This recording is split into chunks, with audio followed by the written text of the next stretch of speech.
ସୁରେନ୍ଦ୍ର ବିଶ୍ୱାଳ, କୋଷାଧ୍ୟକ୍ଷ, ଓଡ଼ିଶା ସାମୁଦ୍ରିକ ମତ୍ସ୍ୟ ଉତ୍ପାଦକ ସଂଘ ପାରାଦୀପ। ଆସନ୍ତାକାଲିଠାରୁ ଦୀର୍ଘ 7 ଦିନ ଧରି ପ୍ରଭୁ ବିଶ୍ୱକର୍ମା ପୂଜା ପାରାଦୀପରେ ମହା ଧୁମଧାମରେ ଆଡମ୍ବର ସହକାରେ ପାଳନ କରାଯିବ ଆମର କମିଟି ତରଫରୁ ନିଷ୍ପତ୍ତି ନିଆଯାଇଛି।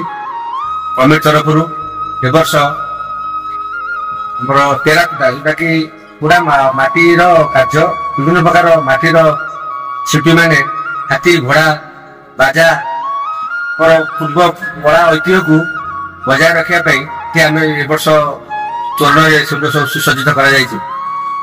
40 ଜଣ କାରିଗରଙ୍କର ଦୀର୍ଘ 4 ମାସ ଧରି ଅକ୍ଲାନ୍ତ ପରିଶ୍ରମ ଏବଂ ମେଢ ପ୍ରାୟତଃ 1.5 ମାସ ଧରି ମେଢର ଏଠି ପାରାଦୀପ ଭିତରେ କାର୍ଯ୍ୟ ଚାଲିଛି।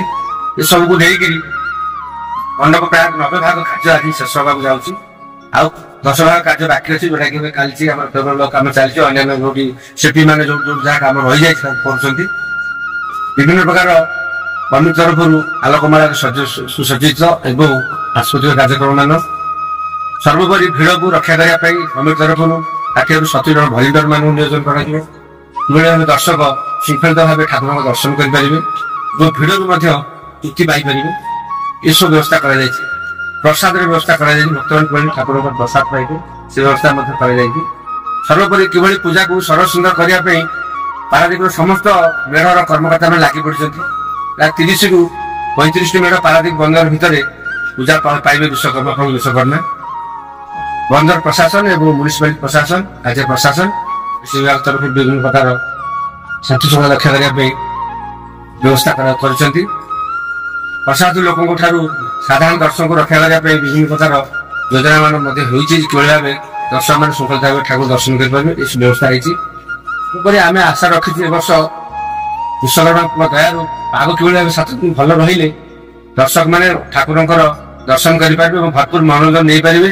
ବିଭିନ୍ନ ପ୍ରକାର ସାଜସଜ୍ଜା ଏବଂ ଯୋଉ ସୁନ୍ଦର ଭାବେ ପରିବେଶ ପାରାଦୀପ 7 ଦିନ ରହିବ ତାକୁ ଏଭଳି ସର୍ବ ସୁନ୍ଦର କରାଯିବ ସମସ୍ତେ ଆମେ ଚେଷ୍ଟା କରୁଛୁ।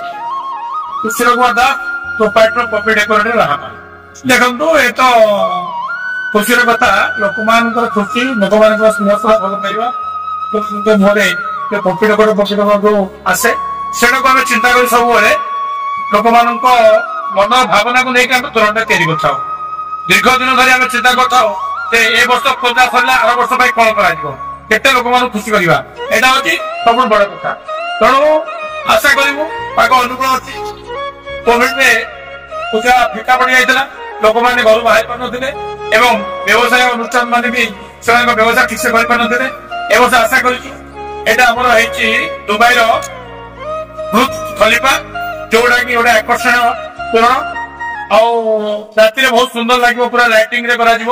ଯୋଉଟା କି ବୋଧେ ପାରାଦୀପରେ ସବୁଠୁ ହାଇଏଷ୍ଟ ଉଚ୍ଚାରେ କରାଯାଇଛି, ଯୋଉଟା କି 135 ରୁ 40 ଫୁଟ ପର୍ଯ୍ୟନ୍ତ କରାଯାଉଛି ହାଇଟ୍ ଆଉ ପୁରା ଟୋଟାଲ ମିରରରେ କରାଯାଇଛି। ଆଉ ଭିତରଟା ଦେଖିବେ ଆପଣ ବହୁତ ସୁନ୍ଦର ହେଇଛି। ଭିତରେ ପୁରା ଏତେ ସୁନ୍ଦର କରାଯାଇଛି ଗୋଟେ ଦେଖିବେ ଆପଣଙ୍କର ଯେମିତି ଗୋଟେ ବରଫ ଭିତରେ ବସିଛନ୍ତି। ତେଣୁ ଆଶା କରିବୁ ଲୋକମାନଙ୍କର ସ୍ନେହ ଭଲ ପାଇବା ଯୋଉ ପରବିତ ରଖିବା ପାଇଁ କାମ କରୁଛି ଲୋକଙ୍କୁ ଭଲ ଲାଗିବ, ଲୋକମାନେ ଏନ୍ଜୟ କରନ୍ତୁ। ପ୍ରଭୁ ବିଶ୍ୱକର୍ମାଙ୍କ ପାଖରେ ଆମେ କୋଟି କୋଟି ପ୍ରଣାମ ଜଣାଉଛୁ।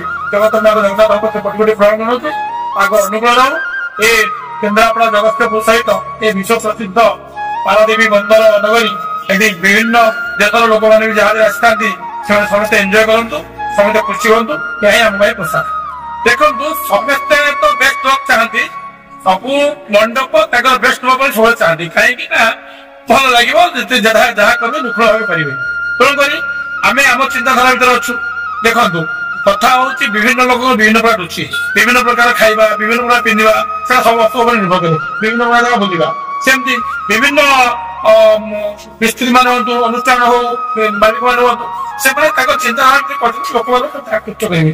ଆମେ ବି ଆମ ତରଫରୁ ଆମେ ଆକୃଷ୍ଟ କରିବା ପାଇଁ ଲୋକମାନଙ୍କୁ ଚିନ୍ତା କରିକି ଏଇଟାକୁ କରିଛୁ।